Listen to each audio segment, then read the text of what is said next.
Speaker sir, KRMB సృష్టికర్తలే Congress TRS పార్టీలు. ఈ రెండు పార్టీలు ఏపీ రీఆర్గనైజేషన్ బిల్లులో కేఆర్ఎంబి ప్రస్తావన వచ్చినప్పుడు ఆ రోజు కాంగ్రెస్ పార్టీ బిల్లు తయారు చేసినప్పుడు టీఆర్ఎస్ పార్టీ చాలా గొప్పగా చెప్పింది. దగ్గరుండి మేము డ్రాఫ్ట్ తయారు చేయించినాం, భవిష్యత్తు నిర్మాణం అంతా కూడా తెలంగాణది దగ్గరుండి తయారు చేయించినాం అని చెప్పిర్రు. ఏం చేసిండ్రు అధ్యక్ష? ఆ రోజు కేఆర్ఎంబి సృష్టికర్తలు కాంగ్రెస్ టీఆర్ఎస్ పార్టీలు ఈరోజు లేని నాటకం మళ్ళీ తెర మీదకి తెచ్చే ప్రయత్నం చేస్తూ ఉన్నారు. ఈరోజు నరేంద్ర మోడీ గారిని, భారతీయ జనతా పార్టీ కేంద్ర ప్రభుత్వాన్ని ఈ శాసనసభ అభినందించాలా. ఎందుకంటే అధ్యక్ష, 2023లో కేంద్ర కేబినెట్ నరేంద్ర మోడీ గారు 2014లో ఏపీ రీఆర్గనైజేషన్ బిల్లు ద్వారా ఏదైతే గతంలో ఇచ్చినటువంటి ట్రిబ్యునల్ కానీ, గతంలో ఇచ్చినటువంటి బచావత్ అవార్డులు కానీ, వాటి వల్ల తెలంగాణ రాష్ట్రానికి అన్యాయం జరుగుతున్నది కాబట్టి తిరిగి ప్రాజెక్టులుగా వారిగా కేటాయింపులు జరగాలని కేంద్ర కేబినెట్ తీర్మానం చేసింది. అధ్యక్ష, ఈరోజు కనీసం తెలంగాణ రాష్ట్రానికి జరుగుతున్నటువంటి అన్యాయాన్ని భారతీయ జనతా పార్టీ నరేంద్ర మోడీ గారు ఇంత గొప్పగా ఆలోచిస్తే ఈ శాసనసభ నుంచి అభినందించాల్సింది పోయి మాకు సంబంధం లేనటువంటి అంశాల మీద కూడా కాంగ్రెస్ టీఆర్ఎస్ పార్టీలు రెండు మాట్లాడే ప్రయత్నం చేస్తూ ఉన్నాయి. అధ్యక్ష, 2014లో ఏపీ రీఆర్గనైజేషన్ బిల్లులో ఆ రోజు విషయాన్ని ప్రస్తావించినప్పుడు, ఆ రోజు కేఆర్ఎంబి విషయం వచ్చినప్పుడు, ఈరోజు కృష్ణా పరివాహక ప్రాంతం అంతా కూడా 68% తెలంగాణ ప్రవహిస్తున్నప్పుడు ఈ నికర జలాల వాటా మిగిలిన జలాలకే తెలంగాణకు పంచాలని మరి ఆ రోజు బిల్లులో ప్రస్తావించినప్పుడు ఈరోజు మాట్లాడుతున్నటువంటి టీఆర్ఎస్ పార్టీ ఆ రోజు నోరు మెదపలేదు. వీళ్ళ నజరంతా ఏముండే అధ్యక్ష? కాంగ్రెస్ పార్టీ నజరు, టీఆర్ఎస్ పార్టీ నజరు ఎప్పుడు తెలంగాణ బిల్లు వస్తుందా, రాష్ట్రం వేరే అంటే మేము కుర్చీలో ఎప్పుడు పోయి కూర్చుంటామా అని ఆలోచించారు తప్పితే తెలంగాణ బిల్లులో ఎక్కడ ఏమి రాసిందో ఏ రోజు కూడా వాళ్ళు ఆలోచించలేదు. అందుకే ఈరోజు నరేంద్ర మోడీ గారు తెలంగాణ రాష్ట్రానికి జరిగినటువంటి అన్యాయాన్ని సరిదిద్దాలని, గతంలో కాంగ్రెస్ ప్రభుత్వం చేసినటువంటి అన్యాయాన్ని కానీ, అదేవిధంగా టీఆర్ఎస్ పార్టీ ఒకటే పాయల్ శంకర్ అన్న గౌరవ సభ్యులు మాట్లాడుతుంటూ ఊరికే సరే టీఆర్ఎస్ను కాంగ్రెస్ ఏదంటారు సార్, రెండు పార్లమెంటు సాక్షిగా మీ పార్టీ ప్రధానమంత్రి తెలంగాణ విధానాన్ని ఏర్పాటు చేసిన విధానాన్ని అవమానపరిచి తెలంగాణ మొత్తం అమరులతో పాటుగా తెలంగాణ కోసం పోరాడిన వాళ్ళందరినీ అవమానించే పార్టీ అన్న. మీరు ఒక్క కీర్తిశేషులు సుష్మా స్వరాజ్ గారు తప్ప మీ పార్టీలో ఇయ్యలేడు అడుగుతున్నా.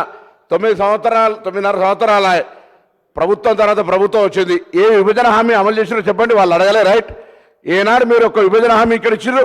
వాళ్ళు అడగరా? మీరు ఇయ్యాలే. తెలంగాణ విభజన హామీలు ఇయ్యాల కూడా మేము మా ప్రభుత్వం సానుకూలంగా ఉంది. తెలంగాణ కోసం మొన్న ఈ బడ్జెట్లో కూడా ఏం పెట్టారు? మీరు ఏం అడుగుతారు? మంత్రి ఉన్నాడు, మంత్రి కేంద్ర మంత్రి లేకపోతే మీ దగ్గర పార్టీ అధికారంలో ఉన్నోళ్ళు తెలంగాణ కొరకు ఇవి ఇచ్చినామని నిండు సభలో చెప్పేటువంటి ధైర్యం ఉందా మీ దగ్గర? భారతీయ జనతా పార్టీ 7 మండలాలు తీసుకొని కలిపితే ఆనాడు ప్రభుత్వంలో వీళ్ళు మాట్లాడారు, ఆర్డినెన్స్ వచ్చి కలుపుకుంటారు వాళ్ళు మాట్లాడారు. ఇలా అరే ఏం మాట్లాడారు సార్? బంధుకొకరు బంధు పిలిపి మాకు తెలియదా? మాకు తెలియదా బంధు పిలిపి? ఇది ఆర్డినెన్స్ తెచ్చి ఆనాడు మీ అధికారం లేవు, కేంద్రంలో అధికారం లేవు.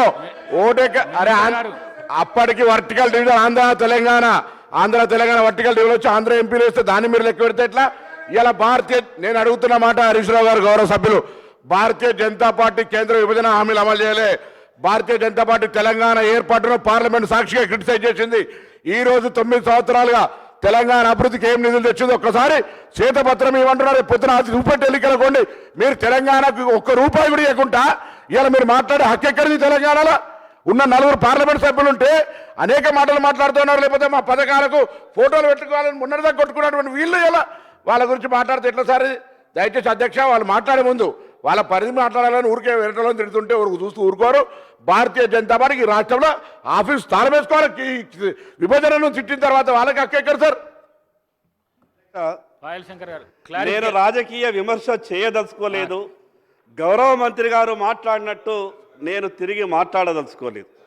కానీ అధ్యక్ష, కొన్ని ఆరోపణలు చేసినప్పుడు ఈరోజు గౌరవ మంత్రి గారికి మీ ద్వారా ఒక విషయం స్పష్టం చేయదలుచుకున్నాం అధ్యక్ష. ఆ రోజు పార్లమెంట్లో భారతీయ జనతా పార్టీ మద్దతు లేకుంటే కాంగ్రెస్ పార్టీ బిల్లు పెట్టడానికి ముందుకొస్తుండేనా? కాంగ్రెస్ పార్టీ బిల్లు పెట్టడానికి మీకు శక్తి ఉండేనా? టీఆర్ఎస్ పార్టీకి ఇద్దరే పార్లమెంటు సభ్యులుంటే వాళ్ళు ఎక్కడ ఉన్నారో టీవీ ఫుటేజ్లలో ఆ రోజు కనిపించలేదు. కానీ భారతీయ జనతా పార్టీ మద్దతుతోనే, ఈరోజు స్వర్గీయ సుష్మా స్వరాజ్ గారి మద్దతుతోనే తెలంగాణ రాష్ట్రం వచ్చిందన్న విషయం గౌరవ మంత్రి గారు మర్చిపోయినట్లున్నారు. అధ్యక్ష, ఈ తెలంగాణ సాంప్రదాయం ఎవరైనా సాయం చేస్తే సచ్చేదాకా గుర్తుంచుకుంటారు. అంత గొప్ప సాయం చేసినటువంటి భారతీయ జనతా పార్టీ మీద ఆరోపణలు చేయడానికి వీళ్ళకు మనసు ఎట్లొస్తున్నదో నాకైతే అర్థమైతే లేదు అధ్యక్ష. గౌరవ ముఖ్యమంత్రి గారు ఒక మాట మాట్లాడిండ్రు. ఈ రాష్ట్ర ప్రయోజనాల కొరకు కేంద్ర ప్రభుత్వంతో మేము సఖ్యతగా ఉంటామని. నేను చాలా సంతోషపడ్డా అధ్యక్ష. ఎందుకంటే గౌరవ ముఖ్యమంత్రి గారు మాట్లాడినటువంటి మాటలు విన్న తర్వాత నాకు చాలా సంతోషం అనిపించింది. ఎందుకంటే గతంలో ప్రధానమంత్రి గారు ఈ రాష్ట్రానికి శంకుస్థాపనలకు ప్రారంభోత్సవాలకు వచ్చినప్పుడు గతంలో ఉన్నటువంటి ప్రభుత్వం మాజీ ముఖ్యమంత్రి గారు ఈ తెలంగాణ రాష్ట్ర ప్రయోజనాలు దెబ్బతీసే విధంగా ఆ శంకుస్థాపనలో ప్రారంభోత్సవాల్లో పాల్గొనలేదు.